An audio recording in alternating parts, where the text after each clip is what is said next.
और ये था ट्रेडर्स प्लस इन्वेस्टर्स जितने भी लोग देख रहे हैं। अभी बात करते हैं सीधा पॉइंट में कि आज ट्यूसडे 20 जून 2023 है ऑफ कोर्स। तो कहाँ में ट्रेड लिया उसके बारे में बात करते हैं। साइकोलॉजी क्या थी उस ट्रेड के पीछे की, मतलब जो एनालिसिस कैसे किया वो भी बता देंगे। तो चलिए हम लोग बात करते हैं फर्स्ट ट्रेड के बारे में। 9:20 मतलब 5 मिनट का 2 कैंडल क्लोज करने के बाद हम लोगों ने बैंक निफ्टी में फर्स्ट ट्रेड लिया पुट साइड का। वहाँ में हम लोगों को इजीली 70 to 80 पॉइंट मिल गए। ठीक है, 520 से लेके 30 के आसपास जो 5 मिनट का तीसरा कैंडल था उसमें हम लोगों ने एंट्री ली। फिर बैंक निफ्टी ने तीसरे कैंडल में ही बहुत ही बढ़िया लो, चौथे 5 मिनट के कैंडल में थोड़ा सा लो लगाया अच्छा वाला। तो 70 पॉइंट के आसपास हम लोगों को मॉर्निंग में फास्ट मूव मिल गया, जिसमें प्रीमियम हम लोगों को 15% का दिखा रहा था। ठीक है, तो वहाँ में क्या हुआ, फिर से पॉइंट तो दिखा रहा था लेकिन मुझे थोड़ा सा बड़ा मूव दिख रहा था फर्स्ट ट्रेड में पी साइड में। तो मैंने थोड़ा वेट किया, सेकंड कैंडल के बाद थोड़ा रेंज बनाया, एक कैंडल वेट किया, 2 कैंडल वेट किया, 3 कैंडल वेट किया। बहुत टाइम वेट करने के बाद क्या हुआ, प्रीमियम धीरे धीरे डीके होने लगा। मतलब मेरे जो 40-50 पॉइंट बैंक निफ्टी में मैंने अभी मिला हुआ है, ऑप्शन में उसका कोई इज्जत ही नहीं है। अगर आपका रेंज में फंस गया तो प्रीमियम ख़त्म। तो हम लोगों ने उस रेंज में अच्छे से प्रीमियम को एग्जिट कर दिया। जो भी पी था नेट टू नेट में एग्जिट किया, ब्रोकरेज का जो भी होता है 50-60 उसका हो जाएगा। मतलब ग्रीन में ही क्लोज किया एक ट्रेड। ठीक है, तो मैंने कहा कि एसएल तो नहीं दूंगा क्योंकि आज मैं एक ही एसएल देने वाला था बैंक निफ्टी में।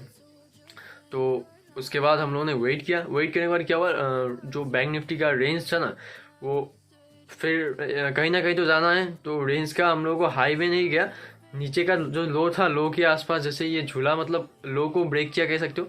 तो उसके पहले ही हम लोगों ने फिर से बैंक निफ्टी में पी साइड में पोजीशन बना लिया।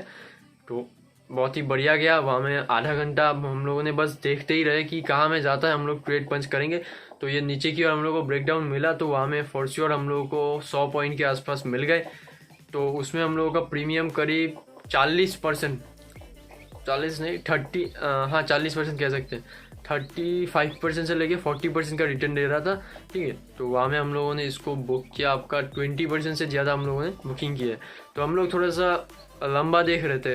अभी हम लोग बात करते हैं दो ट्रेड के पीछे की साइकोलॉजी बता दी। पहला ट्रेड हम लोगों ने पी लिया था क्योंकि हम लोगों को बेयरिश मोड दिख रहा था टेक्निकल एनालिसिस के बेसिस पे।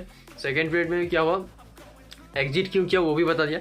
सेकेंड ट्रेड हम लोगों ने लिया रेंज का, जो बायर और सेलर का फाइटिंग हुआ उसके बाद जिस तरफ जी जाता गया उस तरफ हम लोगों ने ट्रेड ले लिया। तो इसके बाद आती है मेन साइकोलॉजी कि आप लोगों को पॉइंट तो मिल जाता है, सभी लोग कैच कर लेते हैं 60 से 70 पॉइंट।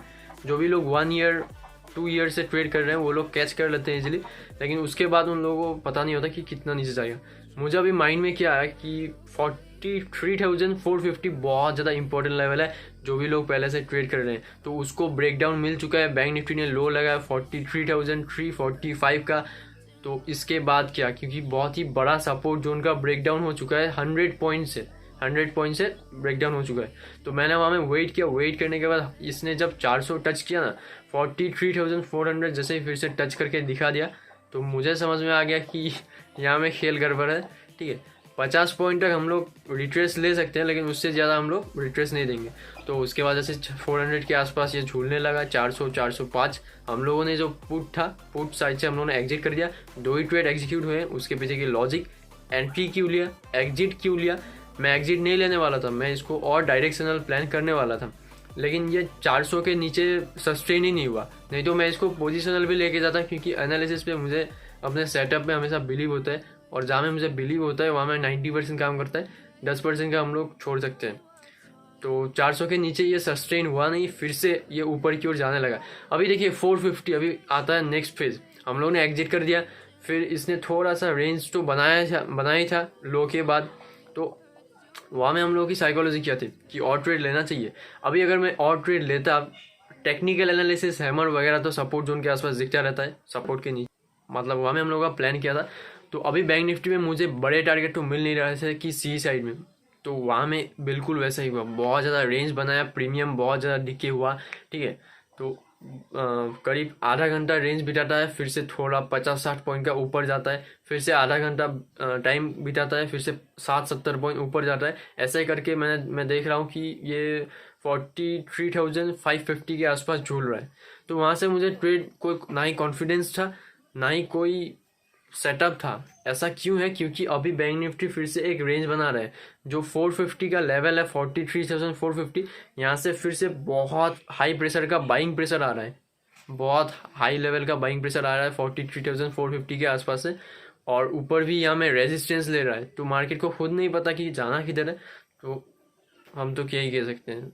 ठीक है, तो अभी भी डेली चार्ट में अगर आप लोग देखोगे तो कंफ्यूज ही कर रहा है, ना तो ऊपर की हम लोगों को अच्छी क्लोजिंग मिली, मतलब ना ही बायर्स यहाँ में कंट्रोल कर रहे हैं, ना ही सेलर्स कंट्रोल कर रहे हैं, तो इसीलिए हम लोगों ने और ट्रेड लिया नहीं।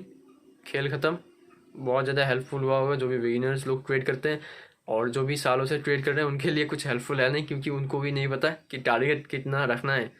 मार्केट के सिचुएशन के हिसाब से हम लोग बुक करते हैं, निकल जाते हैं।